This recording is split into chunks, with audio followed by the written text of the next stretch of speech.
Welcome everyone to the Side Draft Podcast. Welcome to our Xfinity Series race review from Dover. I know we are a little late on this, but we're here to talk about the race, and it was a elimination race. So we saw some drivers go into the race a little bit on edge because they needed to either point their way in or win their way in.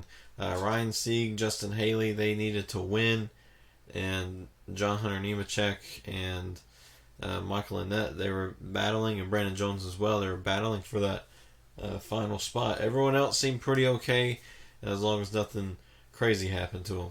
Yeah. So it's always good, a cutoff race. It seems like they try a little harder for some reason and just to worry about the points and where I need to be. And they try to drive a little bit more aggressive. So I like it. Yeah, so the start of the weekend, Chase Briscoe got the pole just like he did at the Roval. But he had to start at the back of the pack because had some electrical issues. Even with the car misfiring, he was able to get the pole and get that first position on the pit stall. But unfortunately, wasn't able to take advantage of starting up front.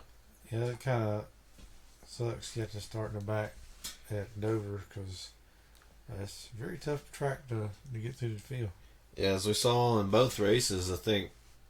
Both times in the top 10 there were some cars a lap down, so in the cup race was a little bit more dramatic, like 7th or 6th was all a lap down, so this time wasn't as dramatic, but it was also still in the top 10. Oh yeah. So at the start of the race, Austin Cindric would inherit the lead because of Chase Briscoe's mechanical failure. Then early on, Tyler Reddick got loose, and I think that kind of did that. Yeah, I think it kind of domino effect the rest of the field, Yeah, I believe they all started out kind of loose anyway. I don't know if it does affect of Tyler Reddick and is it reacting to him or what it was. Yeah, or if there was like 3 separate wrecks going on in one lap, that's about to get loose. It's called a line drafting or something. I don't know. You gotta get loose. Yeah. Car loose. It's kind of like line dancing at the same time, kind of. Yeah. So Harrison Burton, this was his first start at Dover, so didn't really get to get any sort of practice at all, or at least race wise, because he wrecked on lap 1, end of day. That's okay, because he's possibly going to the 20 car next year with Bell stepping up to the Cup Series. So you want to get a little bit of practice, but unfortunately didn't get that. But it's okay because he's not in the points, not in the playoffs. But the one thing that really hurts Joe Gibbs Racing is his teammate Brandon Jones, who was fighting for that top, or not top spot, but that last transfer spot in the playoffs, just 11 points behind Michael Annett. Unfortunately for him, his day was done with contact, and nothing Brandon Jones could do. Yeah, you can't get around the track with your hood up on your windshield. It's very unfortunate. I mean, he probably could have maybe pointed his way in. He always runs very well, but it seems like he runs in these crazy crashes at some point in the race. But yeah, it's definitely not good when your teammate kind of takes you out. And then after that caution, we would have Cindric versus Cole Custer again. I guess because Cole Custer lost a couple of positions, but hadn't really got to one of those lines where they updated the position. So I think Cole Custer got to have a restart at his previous start. Yeah.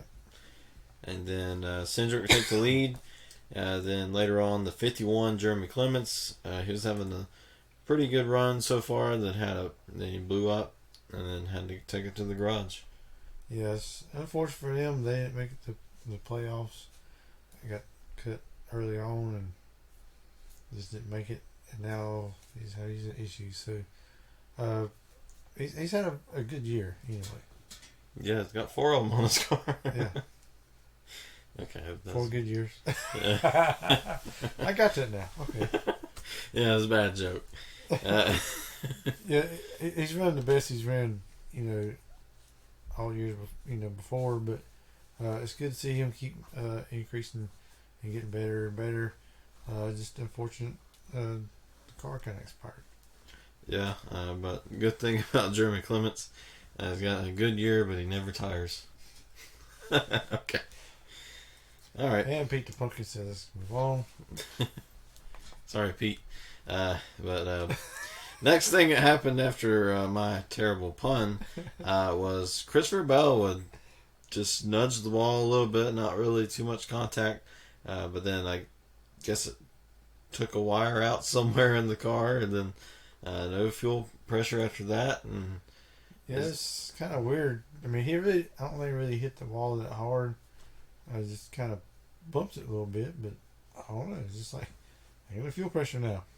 It's like, yeah, maybe that's the downside to the composite bodies, is they can do something like that on random occasions. And Miles of Monster said, I got you, Christopher Bell. I mean, imagine, Homestead, everybody's running the high line. Imagine if that happened at Homestead. So, yeah, a lot of unknowns there, because you don't want mechanical failures, especially at Dover. Seems like it always happens.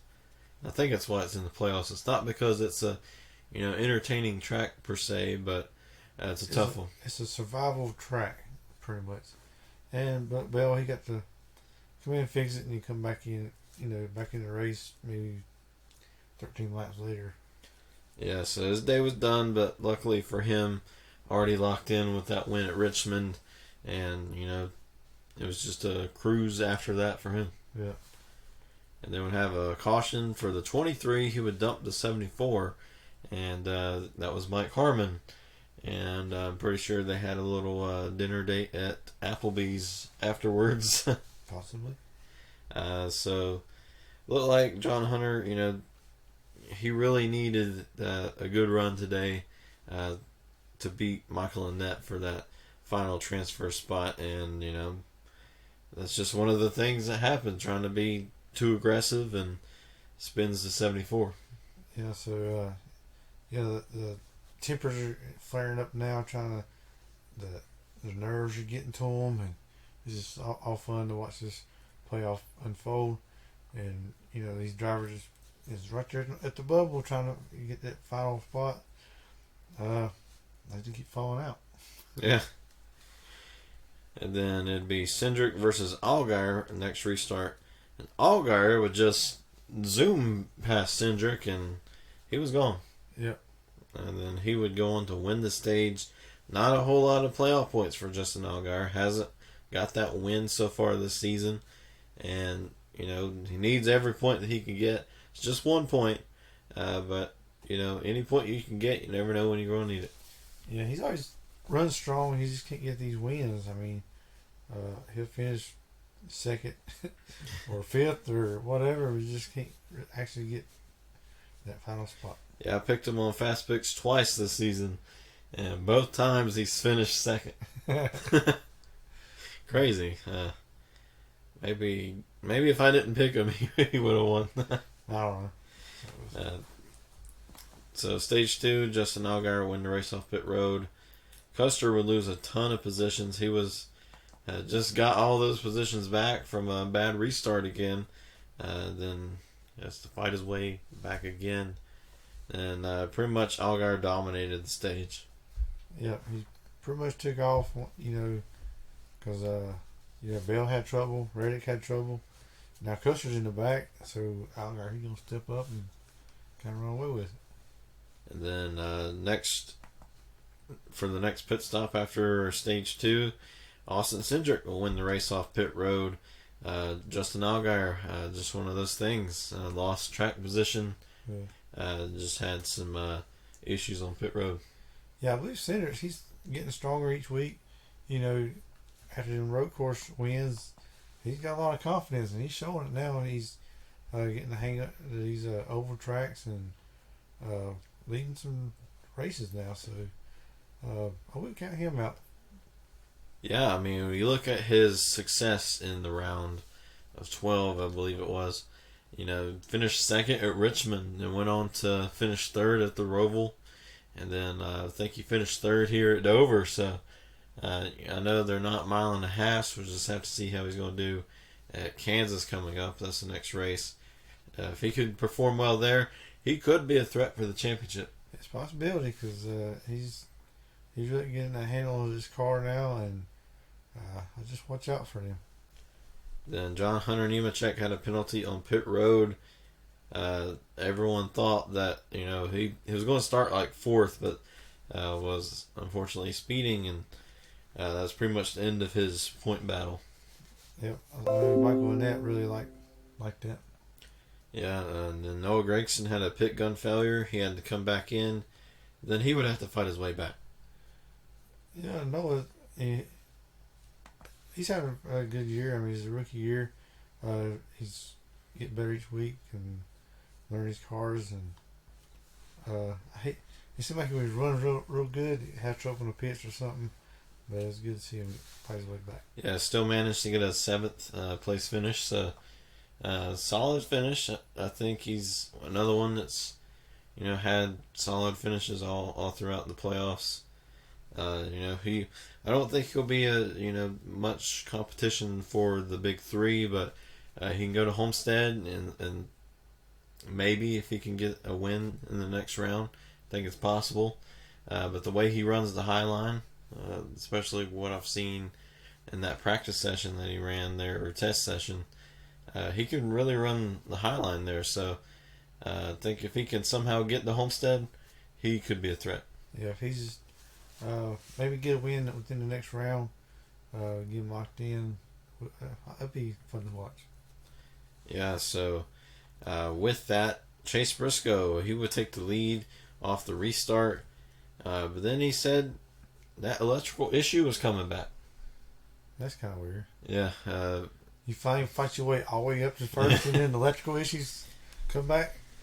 Man, we got gremlins in these engines. Yeah, so it seemed like it was holding on pretty well, but then when he came to pit road, it was a little bit too conservative. Didn't want speed, but the downside to that was he was going a little bit too slow and lost all of those positions. Man, it's just tough. Yeah, and you look at Chase Briscoe at the Roval, he was dominant. Probably would have won if he wouldn't got spun out by Christopher Bell. Yep. And Richmond, I think he did decently. And so, I know he keeps talking about these guys, but there's a lot of contenders that could get that 4th position in the Final Four. There's a lot of dark horses right there. Kind of just can sneak their way in and maybe take over. Yeah, it's like I could see Austin Cindric being that 4th place car. Then Justin Allgaier, I think he could as well. And then, Chase Briscoe. Then, like we talked about earlier, Noah Gragson could be in the mix. So, I think everyone right now in the round of 8, you got the big 3, and then you got everyone else. They're all capable. It just depends on who can go into the next round and perform the best. Yep. But while they were doing all those pit stops, the 90, he would spin trying to get on pit road. That's something that normally happens at Dover. Didn't see it in the Cup Series, but we did see it in the Xfinity Series. It's just a really tough pit road to get onto. Yeah, it's always a really tough. You even see Matt Kansas before the spin going into the pit road. So that's a little tricky pit road trying to get into it. So yeah, if Matt Kansas still watches NASCAR after he retired, he probably turns the TV off every time they show that clip, because quit showing that. Show my wins. Come on. Yeah, like they were talking about in practice, they're going to always show that clip no matter what. So yeah. in 100 years from now, they're probably. You remember the time Matt Kansas come on pit road and hit the barrels? Yes. That's always on there. Yes. So, Cole Custer was leading when the caution came out, stayed out trying to get those positions back, and it's a track position kind of race, and that really was what won him the race. Yeah, because a lot of cars got trapped, a lap down. So Yeah, and with that, nobody could do anything for Cole Custer. He inherited the lead, took off from the restart, and it just seemed to be like the same for the Cup Series.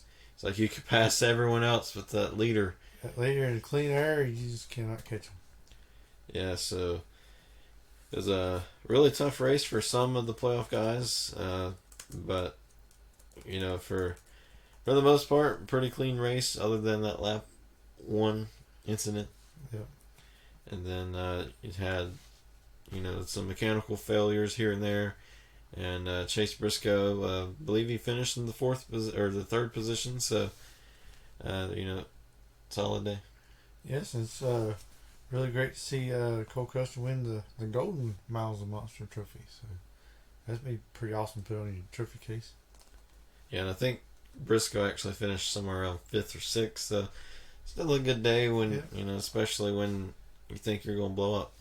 Yeah, look at all the junior motorsports. They finished all in the top 10. I mean, it's pretty incredible by that organization. Yeah, so we look at the playoff grid. So it was John Hunter Nemechek, Justin Haley, Ryan Sieg, and Brandon Jones all out this time. So nothing really changed. Michael Annett was able to hold them off. He was going to have to hold off 2 cars. We ended up only having to hold off 1. So made it a little bit easier for him. Yep, he just had to dodge 1 bullet. But yeah, I was kind of hoping Justin Haley might have finished a little better than what he did, but he's had a good year. Yeah, he really made a good shot at it. I believe he was the one that finished 4th. Was going to finish 3rd, but Austin Cindric was able to get around him. Yeah, he has had a really strong car, and he's improving more and more. Yeah, and if you look at the playoffs right now, of course you got the big 3. They're like 30-some points, 40-some points above the cut line. They're pretty much a lock-in as long as they don't have some random thing that happens at Kansas, like they all just wreck in the turn 1. But that happened last season, and that's why Justin Allgaier didn't get to battle for a championship last year. Yeah. But for 4th to 8th, only 12 points separate Austin Cindric from Noah Gragson. So, it could be any of those guys, outside of the top 3. Yeah, a couple of them just win a couple stage points and win a couple stages, and they're right there in the mix. Yeah, really looking forward to see which one can make their way into that 4th position, or if one of the big 3 is going to have some issues, and could be talking about completely different people in the final 4. Yeah, I mean, nobody's really safe too far, but anything can happen in the next 3 races. Yeah, so the Xfinity Series will be taking a little break. I believe they do not run Talladega, which is kind of unfortunate because you don't get a wild card to get into Homestead. But we'll get to see the trucks back in action this week. So we've been waiting a month for them. Yeah. So we've been patiently waiting to see some trucks again. We've been talking about Cup and Xfinity, and we probably done forgot everything that happened in the playoffs. The last thing I remember is all those engines expiring. So yeah. So we hope the engines hold up in Talladega. See some good racing. So yeah, we missed the trucks. Yeah. So with the trucks though, if one of the playoff drivers wins, they will be on their way to Miami to race for a championship. Yep, and speaking of a truck, I actually bought a hood. Yeah, it's off camera right now, but we're trying to figure out where we could put it and maybe get another set that involves having the hood in the background, but who knows? We'll see. Yep.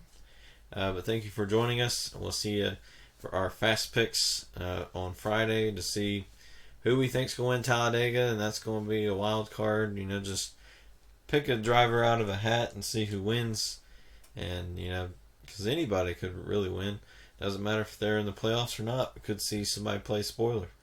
Yep, it could be I wonder if a non-playoff driver's going to win. Yeah, can somebody deny somebody's ticket to Homestead? Well, just going to have to stay tuned. We're looking forward to Talladega, and we'll see you for our race reviews coming up and Fast Picks on Friday.